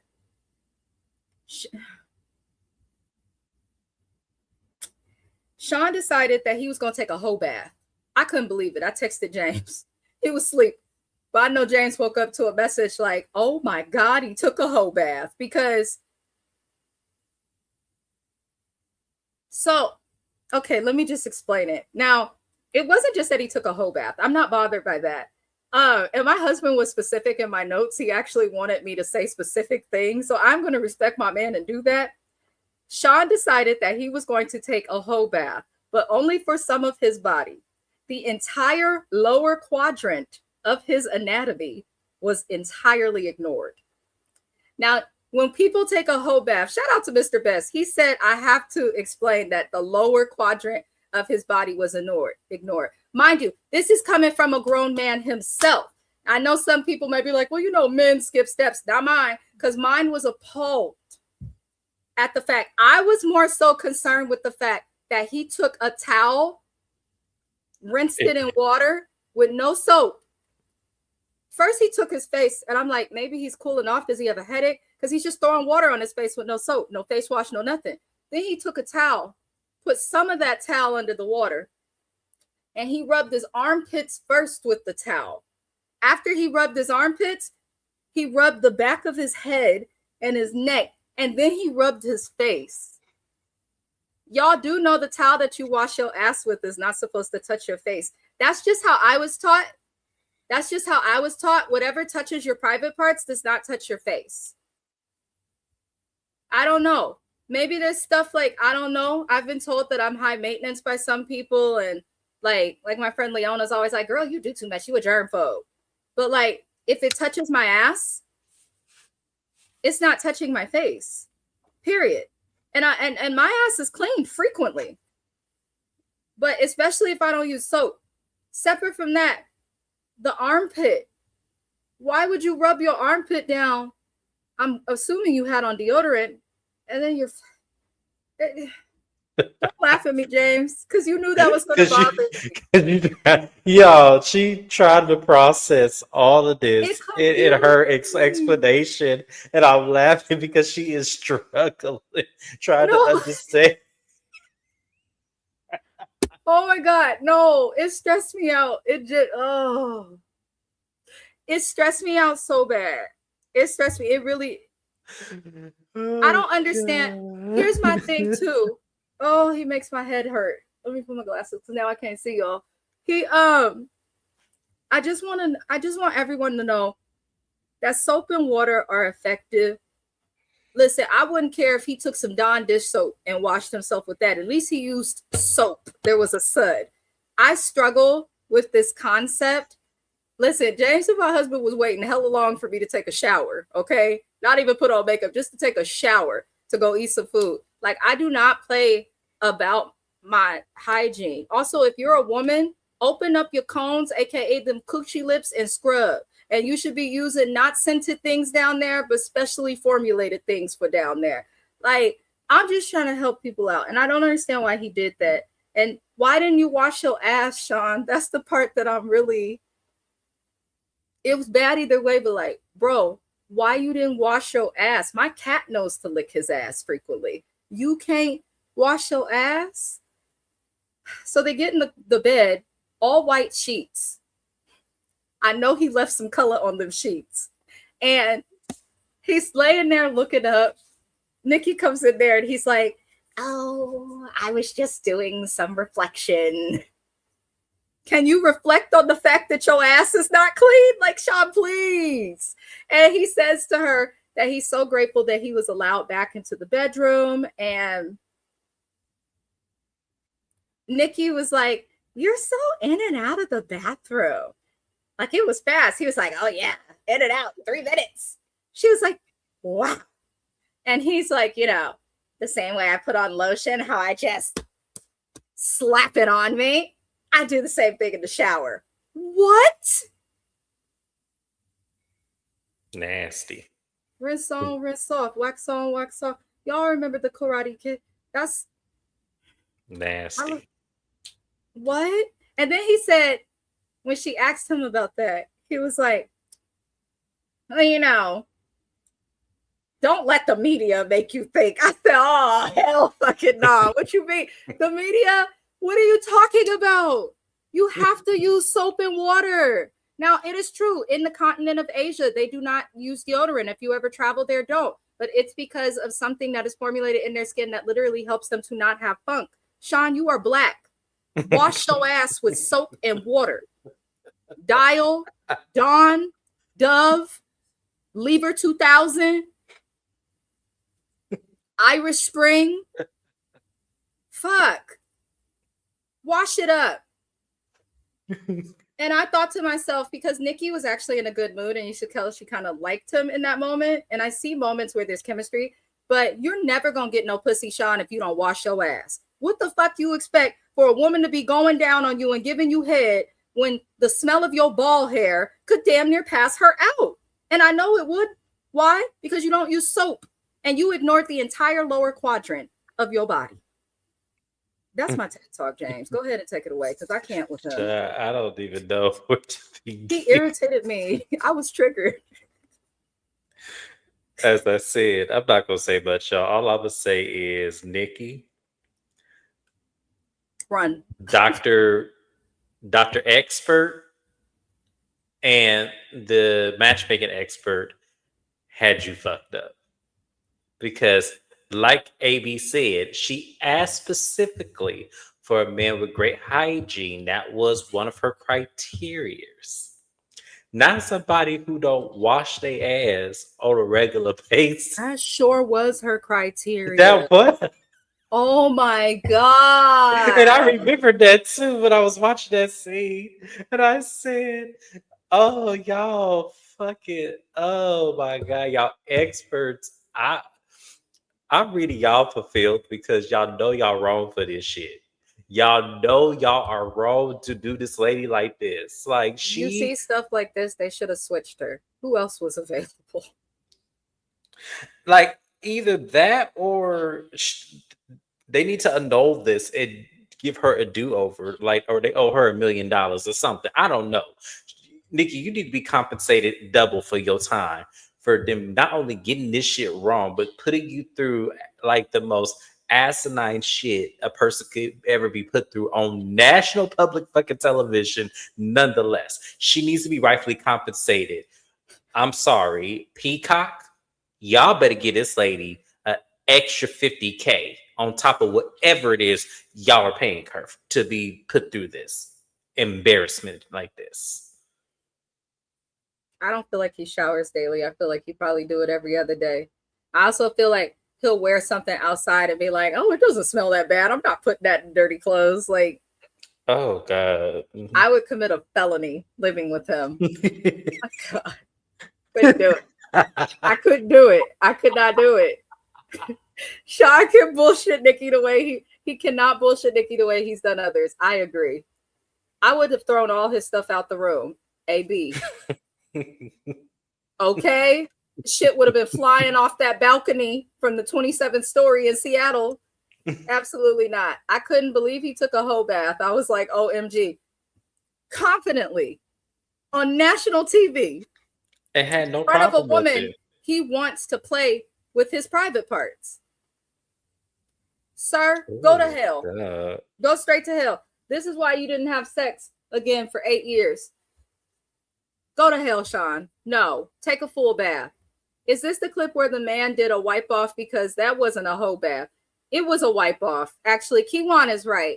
Thank you to Erica. Shout out to Kiwan JTV. This is why y'all should subscribe. She is correct. And this is why we appreciate our moderators, because she is appropriately moderating the conversation right now and correcting us. That was not a whole bath. A whole bath involves soap. A whole bath is what I took after I slept with my husband for the first time and was like, uh-oh, let me get the hell out of here. Okay. This was a wipe off. This is correct. This was a wipe off. Thank you, Kiwan. Thank you, Kiwan. Thank you. He didn't do the full bath, that's for sure. He did not use soap, y'all. He used, my notes literally say he took a whole bath with tap water and a rag. That's what my note says. Mm-hmm. He's a nasty ass nooker. Did he wipe his ass? He did not. As Mr. Oh-So Best said, this man ignored the entire lower quadrant of his anatomy. And that came from another man who was also befuddled and disgusted at it. I just know his classroom stank. Or like when he's one of those people where when he gets up, the seat smells like his ass. Okay, we were all taught to use, okay. Well, I don't know. He wasn't. His parents were so busy teaching him about Jesus, they forgot to teach him to use fucking soap. That's not, okay, James, I'm gonna be quiet. That's my friend's Stop It Amina. That's his face. I'm gonna behave. Because we spend way too much time. It's the truth. I'm going through the comments. I'm just saying. My dogs clean themselves better than Sean did at that sink. It's terrible, y'all. It is terrible. Oh, God. I think Paul, the expert, was mad that she made that much money. I think so, too. And wanted to humble her. I think so, too. What she's making annually, I feel like she's definitely paid much more than a relationship expert or a therapist, okay? You're right. Here's the thing. We're talking about my future here, Mr. Expert. We're not talking about, your emplacement. We're talking about my future here. You don't get to fuck with my future because you want to humble me because I make over 6 figures a year. We're not doing, I'm sorry. That kind of just pissed me off a little bit because you don't fuck with my future in my happily ever after because you want to humble me or teach me a lesson or feel like my standards are just so superb that no one's going to ever reach them. That's not my fucking fault. That's true. That's actually So yeah, like no, the that expert just pissed also me was off. wearing a wedding ring. Worry about your own wife, sir. Right. I And need homegirl. I need you because you are black. I did Google that shit. I need you to come up out of that, and I need you to speak up now because I need to understand how he is so fit to criteria, and I need to watch the old European episodes as well just to see how he I'm look over kind of there. curious as well of watching Married at First Sight UK to see how Paul has done, because I feel like the lady, the other expert, the sex one, Mm-hmm. she's a little better in terms of her therapy style and stuff, but I don't like it. Yeah. Lower Quadrant is quacking me up. Shout out to Mr. Best, because the way we laughed last night watching this, like, what? Oh, he moved to England and married his wife. Okay, that makes sense. But that's really it for Sean and Nikki. That was a roller coaster. All the other couples will go through pretty quick, but those two are That the was show. crazy. That was crazy. Okay. Courtney and Nick. She's bored with Nick. They're struggling to find things to talk about. If you don't have nothing to talk about, that's a sign you don't have nothing in common. But he explains he went to MIT for his parents, and professors and people thought he was funny and could do comedy or be on TV. And this is why he tried out for reality TV. I want y'all to remember this because he said a bunch of different things about his reasons for doing reality TV throughout this episode. And I honestly think that he probably just wants to be famous, and nothing is wrong with that. But don't like marry people and date people as a way to get there. That's not cool. But Courtney feels like something is missing between the two of them, and she's expressed that she's extremely bored. He feels like everything's going great, so they're on two different spectrums. Courtney, at the gathering where everybody's meeting the other couple, she pretty much went to Caitlyn, and then in addition to Caitlyn, we saw her go to Tori instead of talking to her man, and she explained to Caitlyn she felt like she's in quarantine, which is horrible. First of all, quarantine should not be a bad thing unless you're in the wrong relationship. All I did during COVID was have sex. I'm not going to lie to you. We all grown, like damn near every day. It was a lot. Okay. So if you're referring to quarantine with a partner as a bad thing, probably not the person for you. But she also says to Tori that she doesn't care if Nick has blue balls. She's not interested in him at all sexually. I'm like, okay, why are they wasting our time?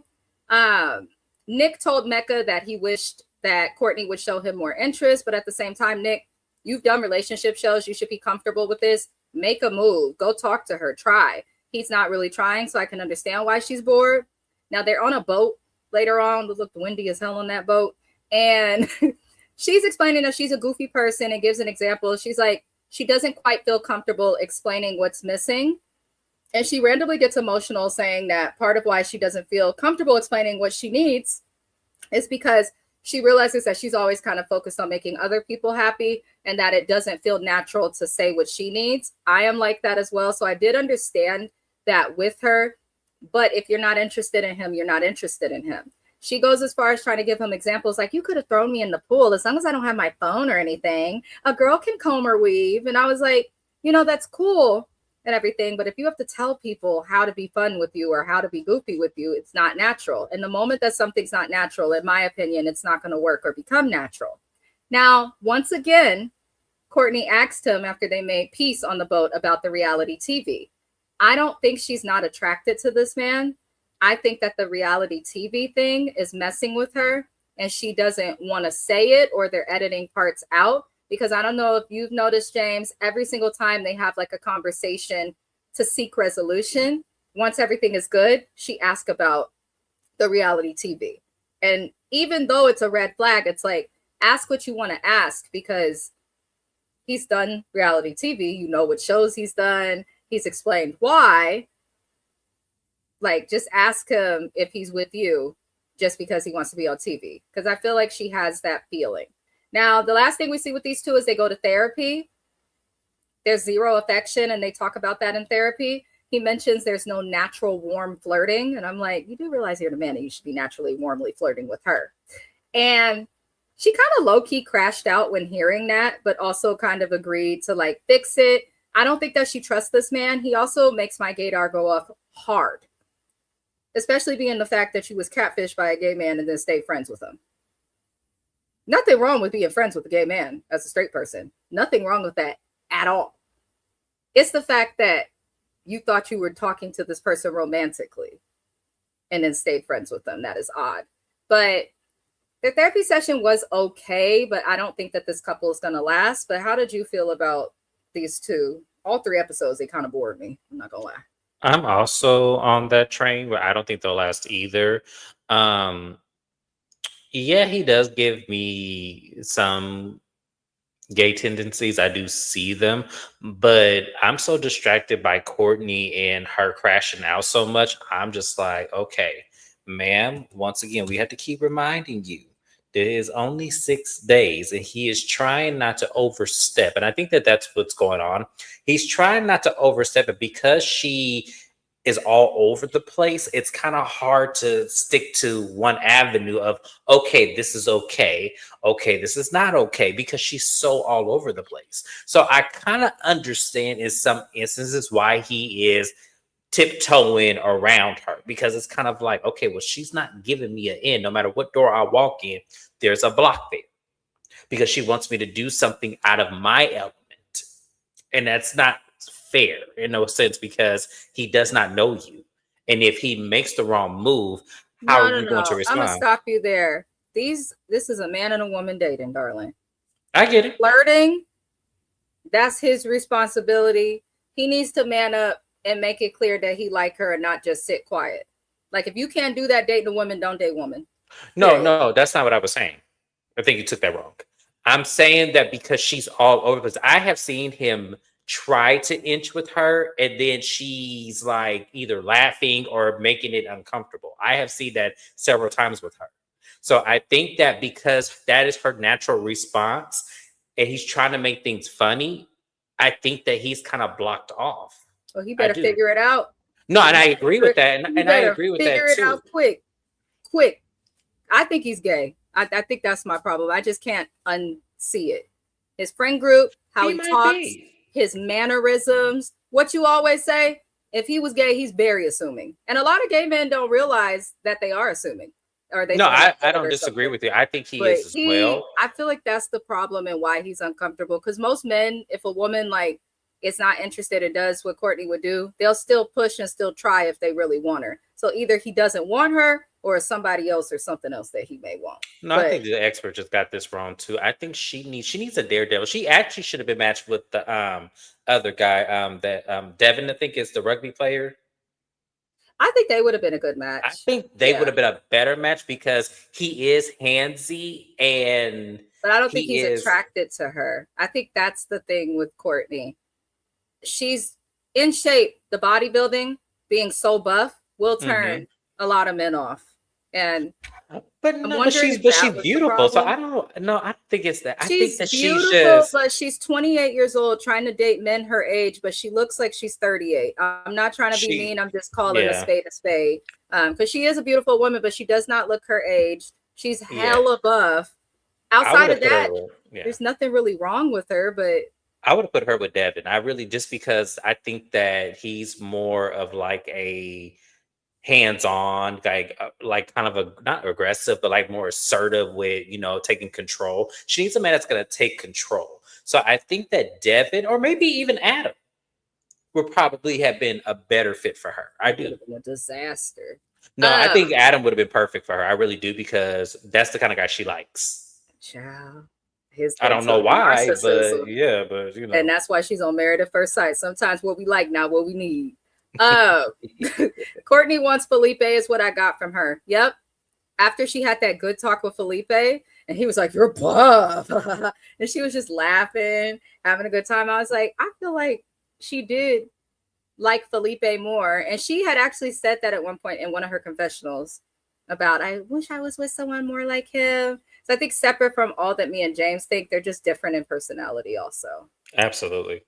100% won't make it, period. They're just not gonna make it. Mind you, Courtney is no prize either. Oh, okay, all right. I don't disagree. Also, Courtney talks without breathing in between. Take a breath, ma'am. And that's another thing. I think that would make me uncomfortable. Yeah, she be. And I just want to know. And I'd be like, Yeah, girl. it's like, okay, well, let's, because he seems sensual. So it's kind of like, yeah, I don't know. I just think that I do agree with you. I do see the gay tendencies. I do see them. That man But is gay. I just think that for me, I can understand a real straight man being like, okay, let me back up off her a little bit. Yeah, a little bit, Yeah. depending on the man. Hmm. Others told me Nick, he admitted to being on RuPaul. I also think that's a red flag. Yeah, I You agree. want to date a woman, but you was on RuPaul? I'm so confused. I'm so confused. Yeah, the bodybuilding has not done good for her body at all. She gonna end up looking like her mama, and unfortunately, that lady looked. I'm not She going here with scared you me. today. I'm just I'm not saying. going. Let's talk about Felipe and Tori. Felipe is the man that Miss Courtney wants. Tori and Felipe are doing okay. Not much happened. They discussed religion. He's an atheist, but his family's Catholic. She's Christian. He's not against their kid getting baptized because he ain't got no choice with his overbearing family being Catholic and this girl being Christian. They both believe in baptism. So that part worked out. Now, Tori talks about being cheated on in the past and not wanting to deal with deceit. It sounds like the way she was cheated on too. She dipped out of there. That's what every person should do. Felipe then decides to disclose that he cheated. I respected him for doing this. Me If too. someone tells you they've been cheated on and it's impacted them in their relationships, then if you've done anything that they've experienced in the past from others that they thought were toxic, let them know ahead of time. That way they're not caught off guard and feeling betrayed. So I actually respected Felipe for that. I don't really have much to add there. He's talked about the cheating enough, and it is what it is at this point. Hello. He also says that he has not been in a committed relationship since the person he cheated on, which means to me, maybe you learned your lesson. Don't cheat and then enter another relationship and then cheat on that person and then enter. Having a history of cheating versus just cheating at one time, to me, is less of a red flag than the constant repetition of it. Yeah. I would just prefer it. Now they discuss kids and goals, and it was funny because he want one kid, she want two. He said we could have 1.5. Okay. And then she turned around and said, I want 5 now. No, she said we're going to end up with 5 because that's what happens. The people who want the most kids usually end up with none or one. And the people who seem to want no kids or just a kid end up cake plus 8. Okay. So be careful what you say out loud because God likes to play tricks on us sometimes. But the kids and goals, like they had a good connection. I thought everything was going well with them. We see them on the couch. Now, everybody know when you cupcaked up with your boo on the couch and that man changes positions or climbs on you to snuggle, he's going to climb on you in some other ways as well. So they go to the room and they do end up having sex. But in the middle of the night, she runs out and sleeps on the couch saying it's her trauma. It has nothing to do with the sex or Felipe. But it's like, girl, he thinking he put it down. Okay. And you out And here he's going to running. wake up and you on the couch. Right. You know, men don't do well with that. Yeah, like I don't know what she was thinking. It must not have been. I think she's lying. It must not have been good.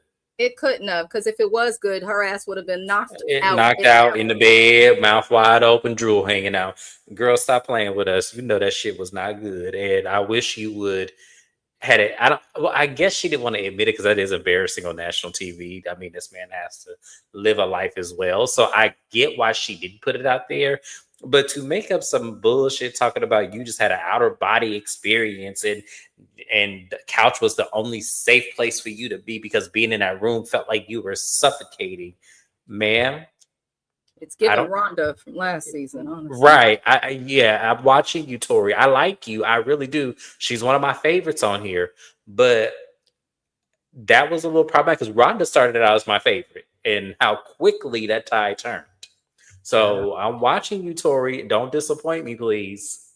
The tales from the clip. Oh Lord, I was shocked he doesn't believe in God. I'm not. A lot of people have been identifying more as atheists and agnostic. Yeah. I think the more you push religion on people, the more that they turn away from it. Again, he says his whole family is Catholic, and now he is an atheist. So, and it could be also trauma too. We don't really know. He didn't really expand too much on it. And his sister is in a different religion as well. So it could be some sense of trauma that he went through. And then a lot of people are getting out of the religion phase because a lot of people struggle with the God of their childhood versus one they would know as an adult. So a lot of people are getting out of that, old wise tale of it. So I could understand. I think going atheist was interesting, but a lot of people are doing it now. It's just where we are in life today. That is the truth. I also wish Tori would have waited, AB. I don't think she was ready. No, I agree. But it's like you agreed to have sex, so yeah, it's like and that is your husband. So it's like, it's not like it's a stranger. So we are going to move into the next couple. Shout out to the replay gang, those who are still here. I'm doing the best I can with what I got. They gave us 3 episodes at once. I wasn't coming on here 3 times, so we just don't knock it out. You're doing a great job, friend. Keep it going. Belle Jolie and Mecca. Belle Jolie and Mecca. I'm getting hot too. They are vibing well. It seems like they're having more of a friend vibe. The problem with Belle Jolie and Mecca is on the boat, she asked him if the friendship will get in the way of an emotional connection and kind of gave him a major hint, like, we need to be progressing for more than friends. And she let him know, like, I'm okay if you try to kiss me or, make a move. And at first, at the wedding, she did not kiss him. Now she's like, you can do this. She's making it very easy for him to understand what step he can get to. But Mecca claims he's experiencing some pessimism and feeling like he's going to mess things up. Is it the pessimism or is it the reason your nail polish is painted with the full gel manicure? Let me know. Let me know, sir. Please. I don't know how the women do it. I can never date a man that do the nail polish thing because they say that they doing the nail polish thing and they straight. And then when they get away from you and years later, they come out as being something other than that. Absolutely not. And it's one thing to just paint it on, but it looked like he went to the salon and had a gel manicure done. It looked good though. I'm not mad at his fingers, but he claims he's experiencing the pessimism, and they're in the room and they're in the bed the next morning and they're having a talk. And Mecca makes the comment that he feels as though Belle Jolie is more attracted to him than he is to her. And she caught that. That's a major red flag. I don't know what person in their right mind would say that. Like, that was not the right thing to say. He takes it a little further and she asked him, like, what percentage is she attracted? And he said that he feels like Belle Jolie is 150% attracted to him and he's only 80% attracted to her. And then he's like, I'm just kidding. It's more like I'm 60% attracted to you and you're 80% attracted to me. So it's still just as bad. It's still just as bad. Why would you demean this woman like that? First of all, with your sweet ass, extra sassy, no game, can't even be the main fucking star of your own event, which was your wedding because your daddy was all over the place. How dare you say that to this woman? And to me, it looked like he was sabotaging the relationship because it has nothing to do with orientation. No matter who you are, who you date. If someone says to you that they are less attracted to you than you are to them, and then gives this numerical figure with a huge gap in the percentage, that is crazy. And then it gets worse because we see them cooking at the house after they moved in together. He was cooking. I hope you serrated that meat, sir. Otherwise, the seasoning is going to be on top and burn and not go within the flavor. But I digress. I'm going to let it go. Now everybody cook like me. But they're cooking and he mentions a girl that he was with before. It sounds like he really loved this girl who moved away and he seems to miss her, but he doesn't want to really admit it. And she mentions, he also talked about his mom not being there and that impacting him. Now, she was very supportive. And then they had to talk about her. She told the entire story about her father, the fact that she met him at 20, how she is the result of her parents just hooking up in the club. Her mom was like, I understand this was a hookup, so I just want to let you know I'm pregnant. And the dad was like, thank you for letting me know. Never was in her life. Then 20 years later, she found him. Even though he was aware the mama was pregnant, he demanded a DNA test. She talked to him and was like, she did what most kids would not do. Instead of crying, she was like, I just want to move forward and have a relationship with you. And he was pretty much like, thank you so much for letting me know. That girl looked emotional when she was telling her story. She looked impacted, and I felt like you don't need to know somebody in order to give them empathy or console them. If I see someone is noticeably upset or hurting, I will say something to try and uplift them, or I will stop what I am doing and give them a hug, or at the very minimum, make eye contact. That man was looking over whatever the fuck they were cooking in that oven uncovered, okay? And did not even look back at her while she told this story and opened up, which was a sign of trust. And I think she caught herself and just kind of like moved on from it. But I don't think Mecca and Jolie are going to last. No. I did at first, but I don't think he's interested in her. I don't feel like he's over that ex that moved away. And it also says a lot about him as a person. Like, you don't have to know people to be empathetic. So that's how I feel about them. But how did you feel? I know they're not going to last. I already can see it coming. I already see breakup day. The problem with him is that he has mama issues, and he tries to sabotage the relationship before the lady just runs off and leave him without explanation. And I think that the experts, once again, and I told you, I actually thought the opposite, that this trauma bond was actually going to be good for them. I actually thought this was actually going to be more damaging, because she's yearning for a man's attention as she's trying to urge him to make more moves on him. And he's trying to sabotage the relationship before she actually gets wind and leaves him. Because if he sabotages it, then it's not going to be his fault directly of why she left. And I want him to know it's not your mom's fault it's not your fault that your mom left. It's not your, like, you punishing women like that is absolutely crazy. And being condescending, and because that's really what it is. It's punishment. It is. It's a way for the woman to have to work extra hard to prove that she's going to be loyal and stick with him. That's probably why that other one moved away. Exactly. I'm willing to bet my last dollar that's exactly why the other one got the fuck on, because no one should have to prove to the hardest extent that they're good enough to be in your life. That's true. Like, that's crazy as hell. Like, you cannot go through life thinking that that's going to work every time you get with somebody. Yeah. Like, that's crazy. After I saw Mecca's Instagram, I have to say he's batting for the other team. His nails are painted. His clothes were too tight. His mannerisms are, as James would call it, very assuming. Very assuming. The gay community. Yes. And he doesn't seem to give a doggone damn about this girl.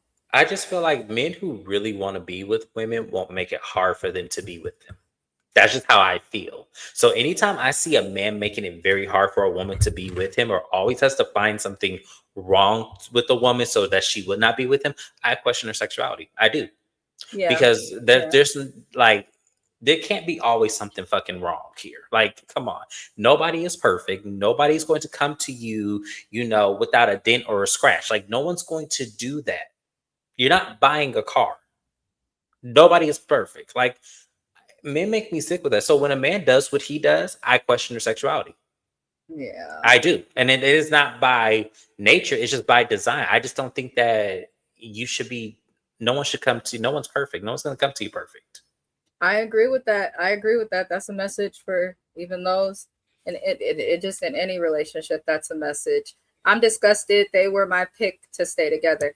They were mine too, but I did also say in my first review and the second one that he was just giving me major gay vibes. So I'm kind of not surprised by this, but you know what? It's Married at First Sight. That's what makes the show fun. A lot of these couples, we don't think. Like, I don't think any of them, I don't think honestly any of them are going to last. And I'm only 6 episodes in.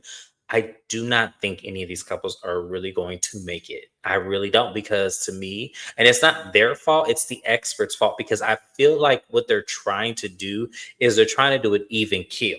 They're trying to get personality traits that would match, and then whatever trauma or drama they have in their life, they're trying to get it to match with the other person. And that does not always work. It just does not always work. Like trauma bonds, sometimes they work, sometimes they don't. But that's not a risk you take to people who are marrying each other at first sight without getting to know how they can unpack, because that has to be unpacked. I think that's what they're missing. If you're going to put people who have very specific traumas that are similar, they have to unpack that. You do realize, like, I hope the experts realize that has to be unpacked. That has to be nourished. That has to be understood. That has a lot of things that people just meeting each other and then getting in serious commitments cannot always do right away. That's going to take time. So that, and then also being married puts pressure on that to be perfect. So that's why I said I don't think it's because of the people. I just think it's the experts getting it wrong. I think the people are at fault too. These people are major red flags, and every single person on this show, I can see why they're single to a certain extent. I would just say this season, the men are bigger red flags than the women. Yes. I feel like last season, it was more so the men, but this season is definitely, or the women, but this the season, women, yeah, I was gonna say it was the women more so, yeah. Yeah, the men this season are terrible. AB says, don't forget his stepmom abandoned him as well. And it all comes down to his daddy. He is the problem. Mecca is a 30-plus-year-old man. I was going to just say that. Thank you. Where whatever happened in his life is not an excuse. He needs to figure it out. But I don't know. Not a scheme set up by Todd to come to us with the bullshit. I'm not buying the whole, his dad being the problem, because dad is an issue, but as we said, he's 30 plus. He can go get help. He has resources. He has a damn good ass job. So I think the problem is that because he's so used to this being his everyday life, he doesn't see a problem with it until someone else points it out. And then he wants to have an issue. And that's going to be, but as I said, all these people were red flags, but they were picked by the experts. So at the end of the day, it all boils back down to the experts. That is the truth. Because I'm sure there were more people than these 7 couples.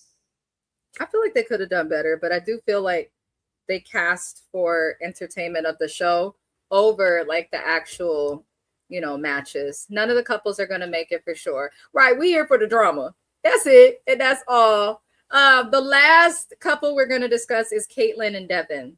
I'm so sick of Caitlyn. People like Caitlyn annoy me because if you value your independence so much, then why the fuck would you sign up for Married at First Sight? We're in season 20. So I am sure that she knows that you have to spend time and be stuck with a person for the entire time. And it seems like her only complaint of Devin is that he wants to spend time with her. Now, they are at the cenote in Mexico, swimming, jumping into the pool, having fun together. But Devin feels like this is where Caitlyn is becoming standoffish. And I'm like, relax, sir. She just met you.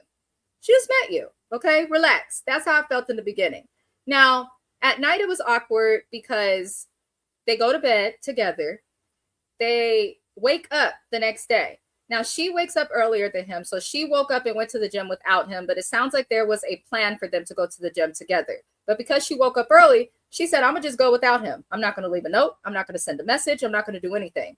When you're married, like there's times all the time that I wake up and my spouse is not here. My man starts work at 6 a.m. So 9 times out of 10, okay, I wake up and Mr. Best is gone and I'm just like, oh shit. But when I wake up, okay, there is a text. Have a good day. Love you. Hey, good morning. I'm convinced he'd be scheduling text at 7 a.m. because I always suspiciously get a text right at 7 a.m. But either way, there's the effort to let me know, like, you were asleep. I have left. This is where I am. I am checking on you. That is normal. Okay. She just left. He don't know where the fuck she was. She could have been doing the cha-cha slide with a mariachi band in Puerto Vallarta for all he know. He don't know where this lady was at. And he seems a little bothered. He was in the room alone for a long time. And he talks about wanting the things that he gives reciprocated. And he wants for her to communicate so he can understand. Now, when she came back, she was snappy as hell. And I do feel like this is just how she is, and she might be spoiled, especially how her dad was like, this is daddy's baby, and pulled that bullshit at the wedding. But he explains to her when they finally talk, like he has a need for affection, and he's not getting that from her. And she says, well, I like my space. Then we see him in the room, And she is literally at a water park, a huge water park, by the way, that is formulated for couples, for those who have been to this part of Mexico, like alone. You're on a honeymoon. The point is to do activities with your honey, bitch. Like, what are you doing? I didn't understand it. So she eventually comes back after hours alone in the water park, packs, does all these activities alone. And she's like, well, I'm independent, you know, like I lived in my last relationship with my boyfriend and it was just like a problem. He always wanted to spend time with me. That's why your last relationship failed, Caitlin. Ding dong, is anyone home, or a bitch are you Motel 6? Because you're saying your last relationship ended because you weren't spending a lot of time together. You like to be independent. You're saying you've always had this problem in relationships. Maybe you're the problem, Caitlin. When you get in a relationship, you're saying, I want to talk to you every day. I want to spend time with you every day. I want to sometimes travel with you. I want to go on vacation. I want to go out to eat with you. The goal is to like do stuff with the other person.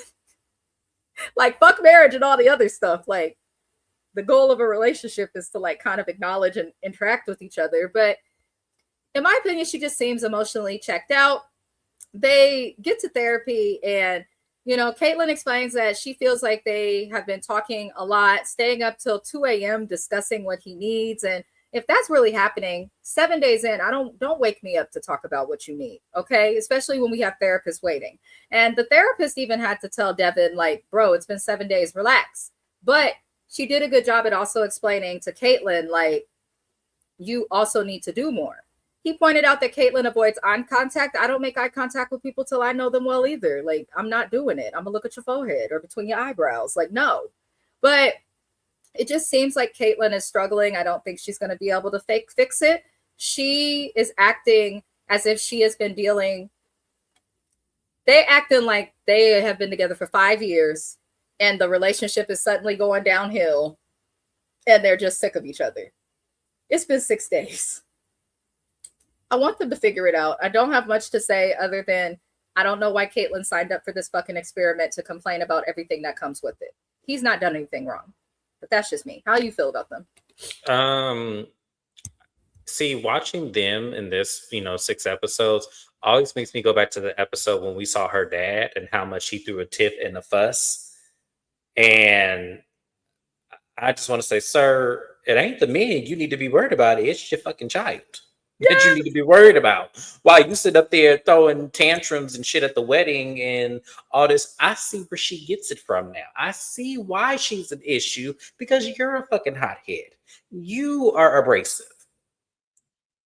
And that's why that mama was quiet as a church mouse, Dr. Minnie Mouse Jr. I'm like, now's the time for you to speak and balance this shit out, because your husband ain't making sense and then your fucking daughter is way out of line. Because she wants to, okay, here's the thing. She gives me one of those people that probably everybody around her is married, and she feels like she needs to do it too. But the problem is that what she may not realize is that she may not be the marrying type. If your first thought is you want independence, you want to be alone, you don't want to be around your partner, I thought that was the fucking point. Then don't get married then. If that's the case, if that's what you want, because that's the fucking point of being with somebody. You're going to be around them. You're going to maneuver. Now, yes, you can have some points of independence. Everybody does. Everyone should. But the problem is that you sounded like you just want to be married and be like, okay, you live in your house, I'll live in mine. And then we'll just come together and meet in the middle, on a random Tuesday. That's what it sounds like to me. And that's not what this man signed up for. And it shouldn't have been what you signed up for. She want the marriage that Cheryl Lee Ralph got. She living in Jamaica, he living in LA, but it worked. Right.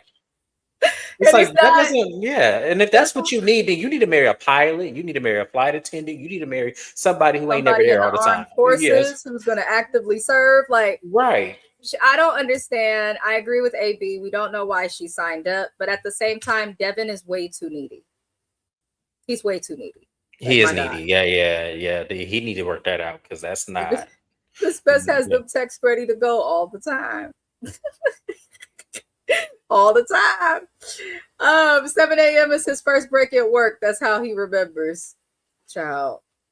I think my husband just schedules the text so he doesn't forget, because he's always doing a bunch at work or talking to someone about music or something. I don't know. I should probably just ask him. I will one day. My cat just jumped off the couch. I don't like that. Caitlin, just check out and leave, ma'am. Go home. Exactly. Go home, Roger. But we saying it to Caitlin. That is really it, though, you guys. This review took a little longer because we did review episodes 4, 5, and 6. But I do appreciate James and everybody for tapping in. I'm going to be doing Love After Lockup next time, a little bit late starting that. But honestly, not much happened outside of Bonita and Gigi and them. But I do appreciate everybody for watching. Let me know, Replay Gang, how y'all feel about this season of Married at First Sight. I hope that everybody considers and continues to subscribe to the channel because it is an easy and free way to support me. I'm 100 away, as you see, from 100 subscribers away from 1,000. So I do hope that we can get there. I also want everybody to please subscribe to James's channel. He is also making strides in hitting milestones. Tap in. He may also be doing channel revamps coming at next year or whenever the hell. Tap in. There's always good things changing and updates. But I appreciate everybody who watched the video, hyped the video. All of y'all matter. And we will see y'all in the next review. Bye-bye.